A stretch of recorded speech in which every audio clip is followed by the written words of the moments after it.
কলিকাতা বিশ্ববিদ্যালয় BA fourth সেমিস্টারের সকল জেনারেল ছাত্রছাত্রী, তোমাদের যাদের বাংলা সাবজেক্টটি রয়েছে অর্থাৎ জিই অথবা সিসি 4 পেপারটি রয়েছে, তোমাদের জন্য আজকের এই ভিডিওটি খুবই গুরুত্বপূর্ণ হতে চলেছে। কারণ আজকের এই ভিডিওটিতে তোমাদের জন্য বাছাই করা বড় দুটি 10 নম্বরের প্রশ্নের উত্তর নিয়ে আলোচনা করব। প্রশ্ন দুটি হচ্ছে, দেখো, প্রথম প্রশ্ন রয়েছে, কেকারব বর্ষা ঋতুর নিখাত সুর তাহার আঘাত বিরহ বেদনার ঠিক উপরে গিয়াই পড়ে, কেকাধ্বনি প্রবন্ধ অবলম্বনে আলোচনা করো। খুবই গুরুত্বপূর্ণ একটি প্রশ্ন।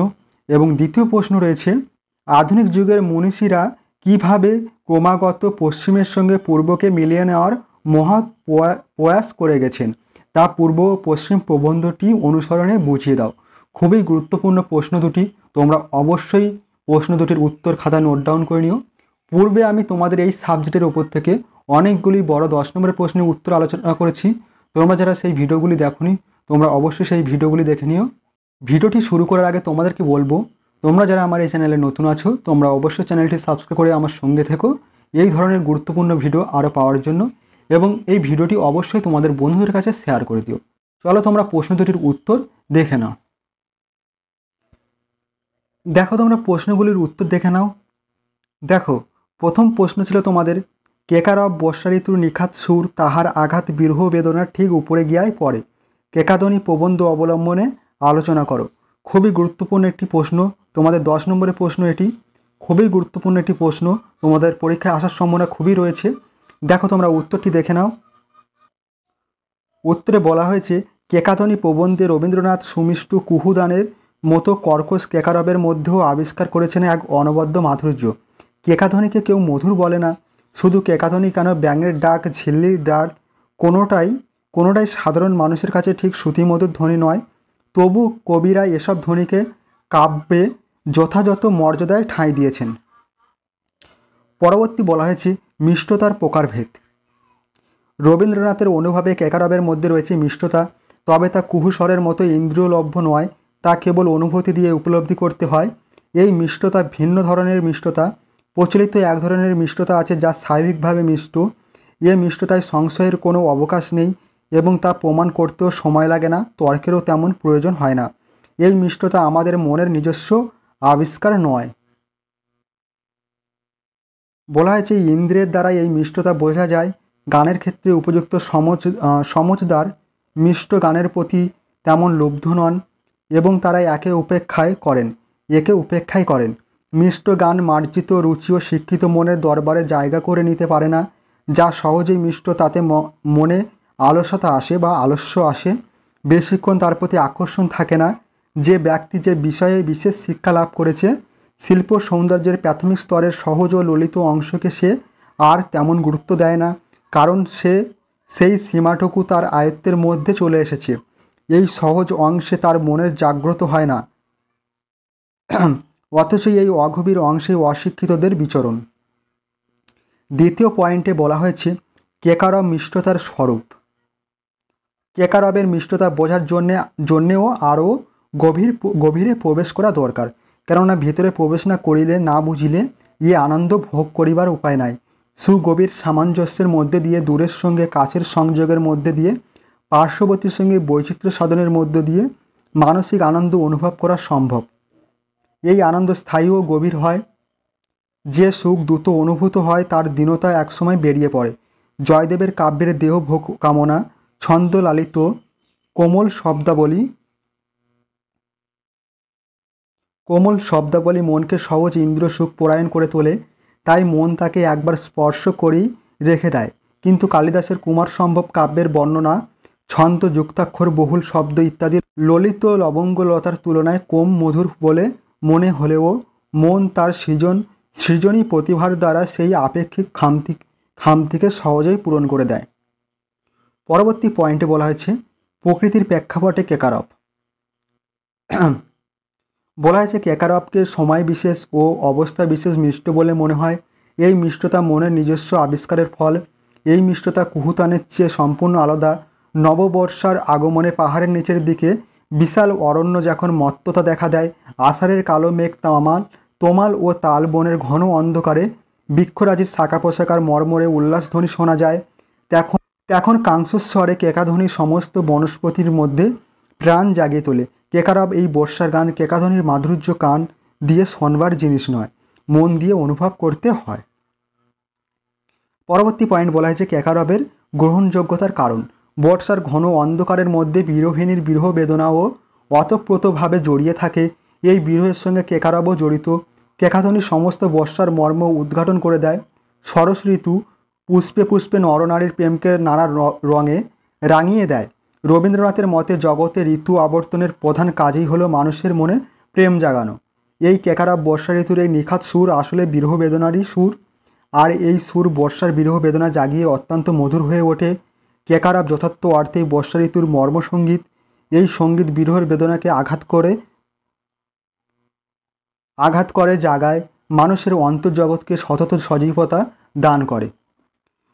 পরবর্তী পয়েন্ট বলা হয়েছে উপসংহার, সর্বশেষ পয়েন্ট। রবীন্দ্রনাথ অত্যন্ত সংবেদনশীল কবি। তিনি কেকারবকে এই চরাচরব্যাপী প্রকৃতির মর্মবাণী হিসেবে অনুভব করেছেন। শ্রুতির পক্ষে যা পীড়াদায়ক, যা অত্যন্ত কর্কশ, তাকেও বিশ্বের মহাসঙ্গীতে অঙ্গ হিসেবে সুমিষ্ট সুর হিসেবে উপলব্ধি করেছেন। এই সুরের সঙ্গে মানুষের অন্তরেরও গভীর যোগ সম্পর্ক খুঁজেছেন তিনি। মানুষের সঙ্গে প্রাকৃতির নিবিড় সম্পর্কের ভেতর দিয়ে প্রেমের ব্যাপ্তি খুঁজেছেন। প্রকৃতির ঋতুর অঙ্গশালা মানুষের মনে প্রেম জাগায়, এমন বোধে পৌঁছেছেন কবি। এই ছিল তোমাদের প্রথম প্রশ্ন। তোমাদের সম্পূর্ণ প্রশ্নের উত্তরটি নিয়ে আলোচনা করা হলো। এবার চলো দ্বিতীয় প্রশ্ন। তোমাদের যে প্রশ্নটি রাখা হয়েছে, আধুনিক যুগের মনীষীরা কিভাবে ক্রমাগত পশ্চিমের সঙ্গে পূর্বকে মিলিয়ে নেওয়ার মহৎ প্রয়াস করে গেছেন, তা পূর্ব ও পশ্চিম প্রবন্ধটি অনুসরণে বুঝিয়ে দাও। মোস্ট ইম্পর্ট্যান্ট একটি প্রশ্ন। তোমাদের 10 নম্বরের প্রশ্ন এটি, খুবই গুরুত্বপূর্ণ প্রশ্নটি। তোমরা উত্তরটি দেখে নাও। উত্তরে প্রথম পয়েন্ট বলা হয়েছে সূচনা। বলা হয়েছে পূর্ব ও পশ্চিম প্রবন্ধে রবীন্দ্রনাথ ভারতবর্ষের বিবর্তনের ইতিহাসের প্রেক্ষিতে পূর্ব ও পশ্চিমের মধ্যে সমন্বয় ও সামঞ্জস্য কামনা করেছেন। ভিন্নধর্মী দুটি সভ্যতার মধ্যেও মিলন সম্ভব, এই ধারণা তার মতে এই মিলনের মধ্য দিয়ে মনুষ্যত্বই জয়ী হবে, নিখিল মানবতার পূর্ণতা সাধিত হবে।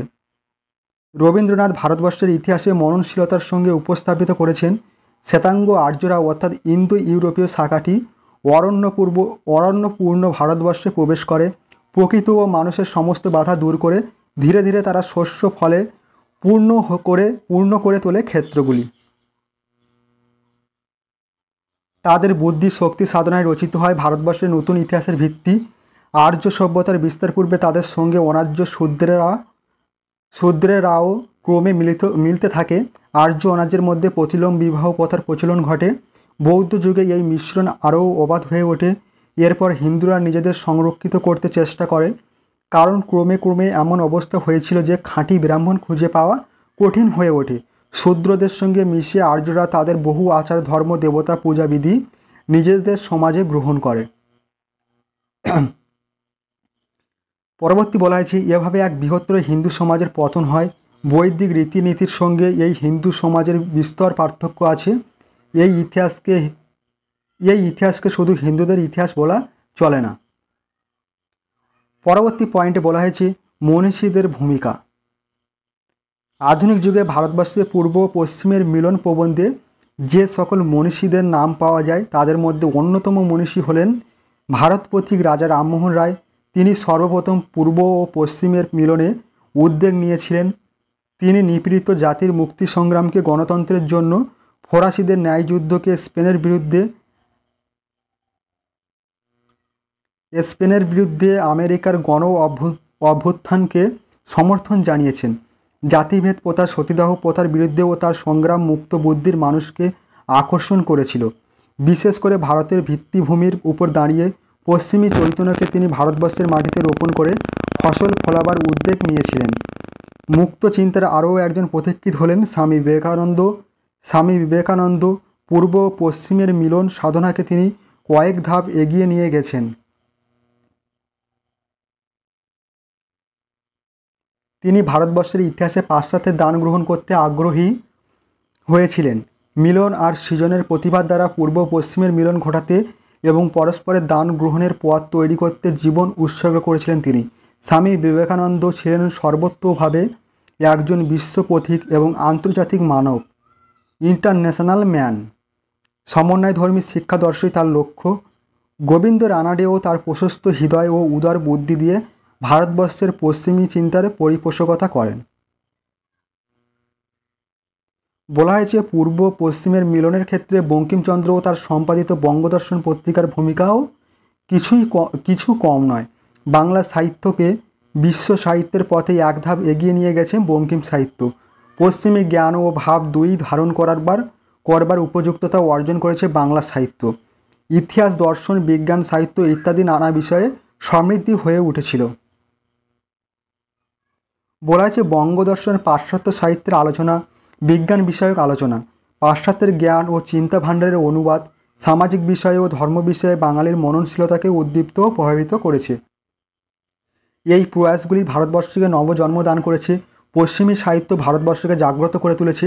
ভারতবর্ষের নানা জাতির মধ্যে একত্রে মিলিত হওয়ার চেষ্টা দেখা যাচ্ছে। রাজনৈতিক অভিসন্ধি এর কারণ বলে অনেকের মনে হতে পারে, কিন্তু ভারতবর্ষের ইতিহাস সকল জাতি ও ধর্মের মধ্যে মিলনের ভাব বর্তমান।